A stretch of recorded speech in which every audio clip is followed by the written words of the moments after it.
His Excellency Dr. George Manin Weah, President of the Republic of Liberia. Her Excellency Madam Joel Howard Taylor, Vice President of the Republic of Liberia.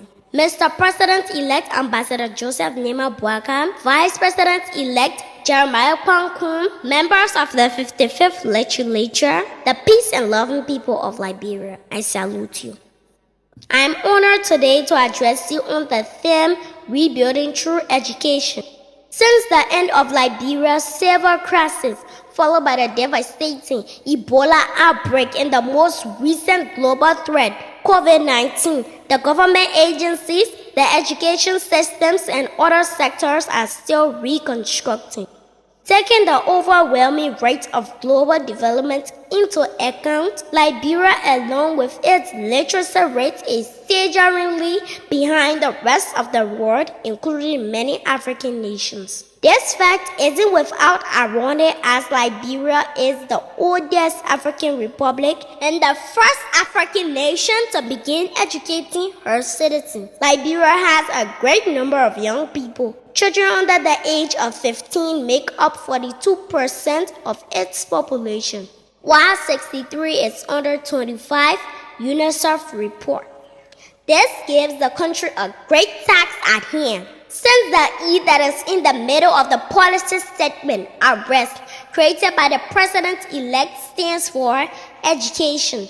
The incoming government needs to take a critical look at this sector. Placing emphasis on this system means paying attention to the growth and development of the young people, including children. Children whose needs are the greatest are those who face greatest violations of their rights. Let us know that education is a fundamental human right and should be treated as such.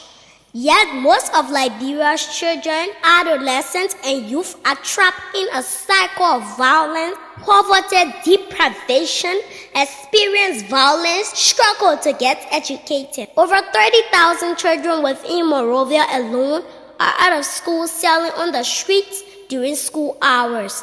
Depriving children their right to education poses a serious threat on the progression of the next generation. We children are today's learners.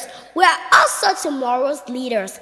Therefore, there should be a creation of opportunities and environment where children can grow, thrive, and reach their fullest potential. Actions are stronger than just saying a word. What we say without taking actions or putting into practice may not change anything. But what we say, plan, and put into actions has great impact on the growth and success of our country.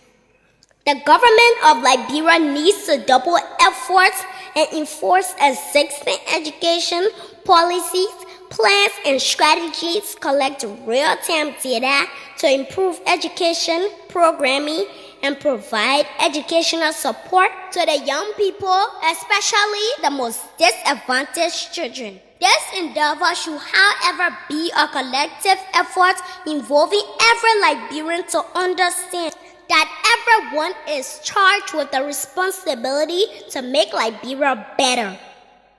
Let national interest prevail over political differences and personal interests. It is not about Biashin. It is not about Boakash. It is not about sedition. It is not about European. It is about Liberians. It is about Liberia. Remember, it is not to the separation of political parties. It is to the uniqueness of us that make us all one. Together, when we push the agenda of education, a better Liberia is possible.